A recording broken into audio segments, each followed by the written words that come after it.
Des tirs à l'arme lourde résonnent dans cette cité sensible de Marseille. Sur ces images tournées hier par un vidéaste amateur, on aperçoit des hommes cagoulés avec des armes de guerre en plein après-midi. Ils prennent alors position au milieu des barres d'immeubles comme pour marquer leur territoire, bloquant un à un les accès de la cité. Oui, c'est la guerre. Une autre habitante filme cet homme, un fusil à pompe dans les mains. Une vidéo postée sur les réseaux sociaux. Je suis choquée, là. Dans le quartier, beaucoup décrivent une scène d'une rare violence. Certains s'enfuient avec leurs enfants. Quand je suis arrivé là, ça a commencé à tirer, je suis parti en courant. J'ai pas pour le petit. La vérité, c'est un film de western. Vous avez les jeux de guerre là, de PlayStation?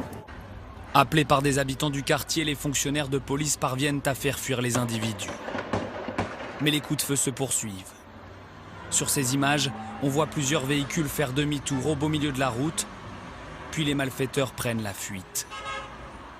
Quelques minutes plus tard, ils tomberont à nouveau nez à nez avec les policiers, selon le procureur de la République de Marseille. À leur départ, l'une des méganes s'est trouvée face au véhicule de la brigade anticriminalité qui patrouillait aux abords de la cité et qui est donc intervenue rapidement. Les malfaiteurs ont alors tiré plusieurs coups de feu en l'air après avoir mis en joue les policiers qui alors n'ont pas riposté.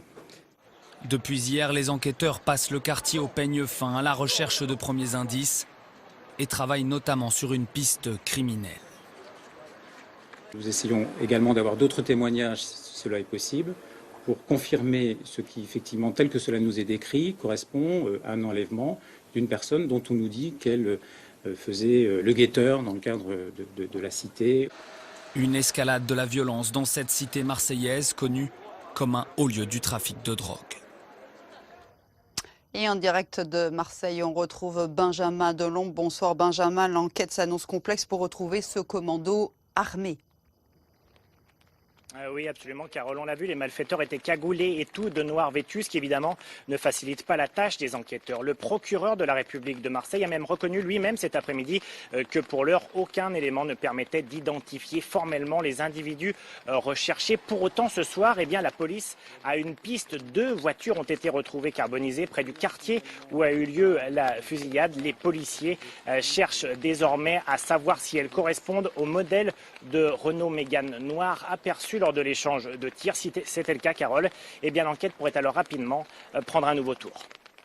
Merci beaucoup Benjamin. Et face à cette violence qui n'est pas nouvelle à Marseille, le gouvernement promet de déployer 60 policiers supplémentaires d'ici 2019. Dans la classe politique, on estime ce soir que cette mesure n'est pas à la hauteur de l'enjeu dans ces quartiers gangrénés par le trafic de drogue. Laurence Naon. L'effroi a saisi tout le quartier de la Busserine et bien au-delà à Marseille.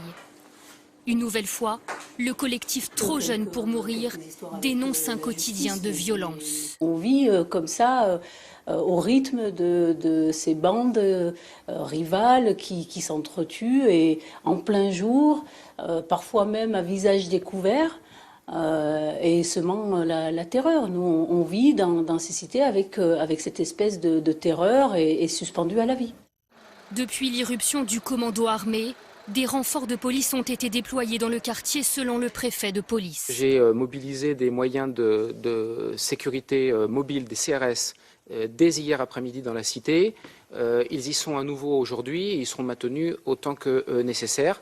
Le ministre de l'Intérieur annonce 60 postes supplémentaires de policiers affectés à Marseille, insuffisant pour le républicain Éric Ciotti. Ce n'est pas la police de proximité à la mode Macron, avec les mesurettes qu'elle contient, qui va faire rengainer les kalachnikovs. La République doit réagir. Marine Le Pen va au-delà de la critique de la politique actuelle et condamne tous les partis au pouvoir ces dernières années.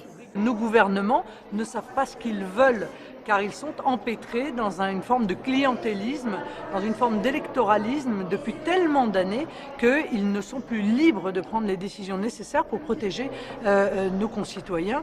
Dans un tweet, la sénatrice Samia Ghali dénonce des armes de guerre dans ces quartiers et lance un appel pour aider la police et les habitants.